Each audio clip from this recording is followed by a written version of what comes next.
Okay, so we are at the stage. We've planned out our app. We've clenched a deal with our programmers. We've hired our programmers.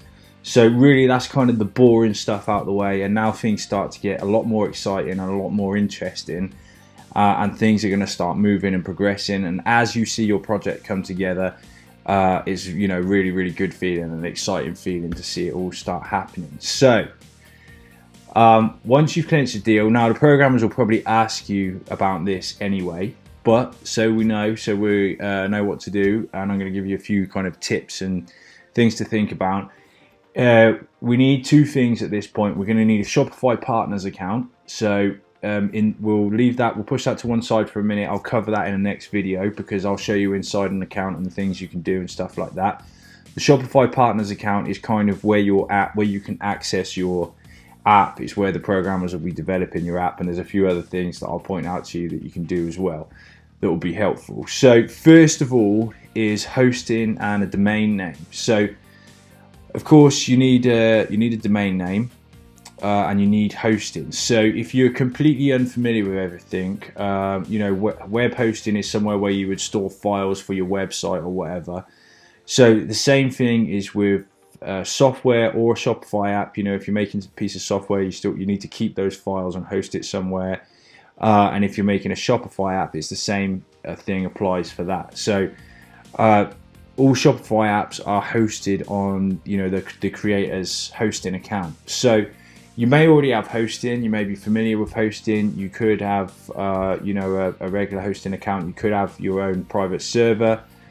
And the other option is Amazon servers. So I'm going to talk a little bit about why you might want an Amazon server and the pros and cons of both different ways of doing it. So if you've already got web hosting and you want to use that, that's absolutely fine.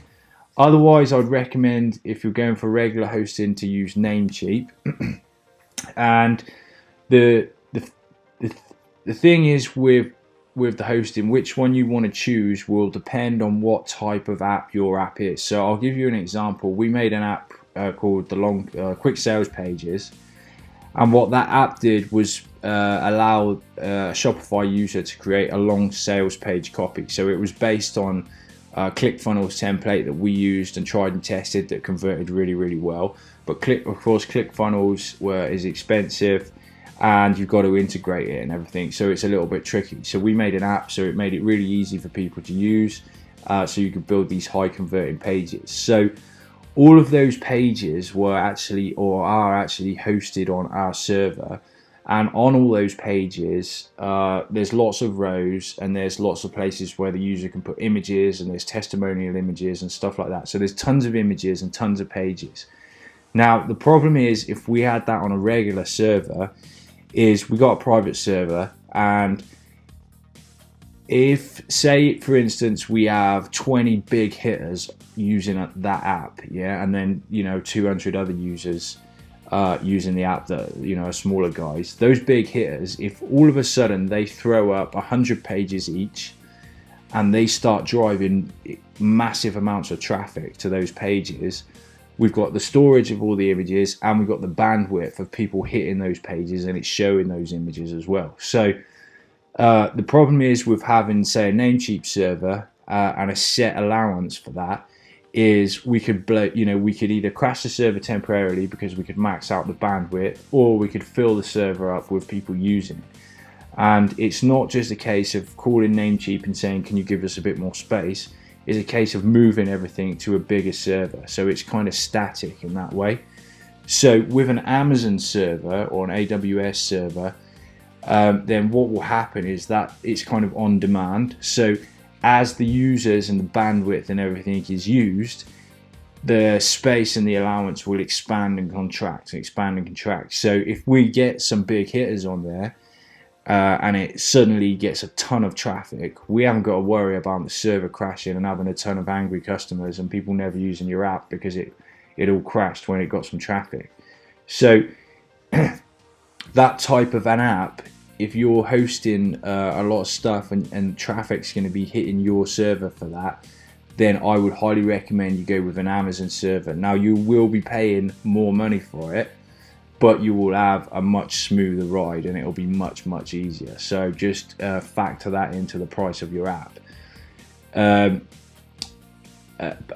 the other thing is, with say with a Namecheap server on a regular server, then that's much easier for you to access and do stuff on that server. So it's much more user friendly on the Namecheap one, but you are limited. Now I've got another app called Price Creeper, which monitors Facebook ad spends, and it gently increases prices on products on the store.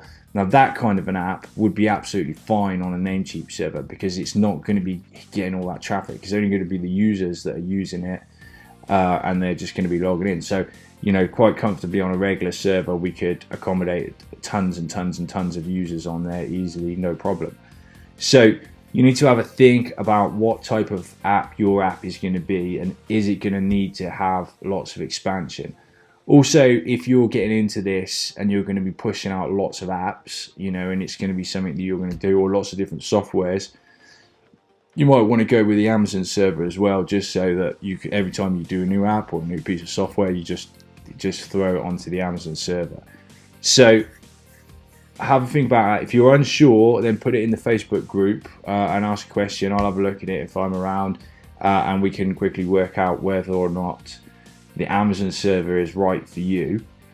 And again, you're going to need a domain name. I recommend Namecheap. I always use Namecheap. It's entirely up to you. If you've already got hosting and whatever, you're comfortable with a certain hosting company, go for those. So you're going to need a domain name and hosting. So that's two completely essential things that you're going to have to get and get set up. You know, try and go for the domain name as close to the name as your product as humanly possible. Sometimes that's not always the case. You might need to change the name of it, but if you can, go for it. Try and get .com if you can, and it's pretty straightforward and pretty simple. I'm not going to do any videos on how to buy a domain name and hosting, but I might put some text below this video, different kind of hosting packages you can get. And the link to Amazon as well. It's really easy to set up an Amazon server. All you need to do is add an email and a username, put in your credit card details straight away, and then hand those details over to the programmers and they will take care of the rest. Yeah, and one other thing, once you got those login details and everything, go to the folder that we made, wherever you kept that folder with all your files, make another subfolder, make a text document, and call that login details. So as we move through this process, all your login details and everything are going to be neatly in a folder, so we don't get out of control. We can find stuff. You can make a folder in there as well with the estimation and the milestones that the programmers gave you. Put that in another subfolder. Keep everything neat and tidy and clean, so that you can quickly and easily find everything. Okay, so make sure you keep it tidy and keep it clean from the start. Okay guys, so in the next video we'll take a look at the partners account, which is the second thing you need for this to get started. So one other thing I just want to add on to that as well at this point is, when the programmers begin developing your app and stuff, if you're using regular hosting, just let them know that we're going to be installing WordPress and you want WordPress on the main root folder. So let them know that when they're developing the app, to put the app in a subfolder as well, okay? Because that's going to scupper us up a little bit further down the line.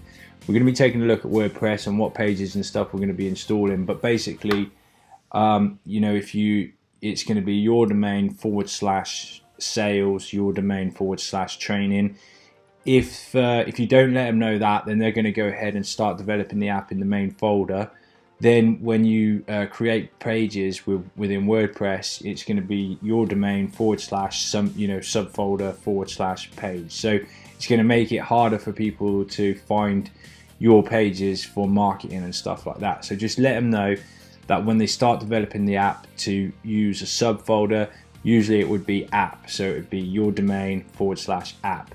And that's where all the files for the app are actually stored. So I just wanted to point that out and let you know right now.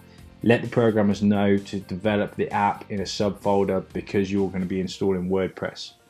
Okay, thanks guys. Bye for now.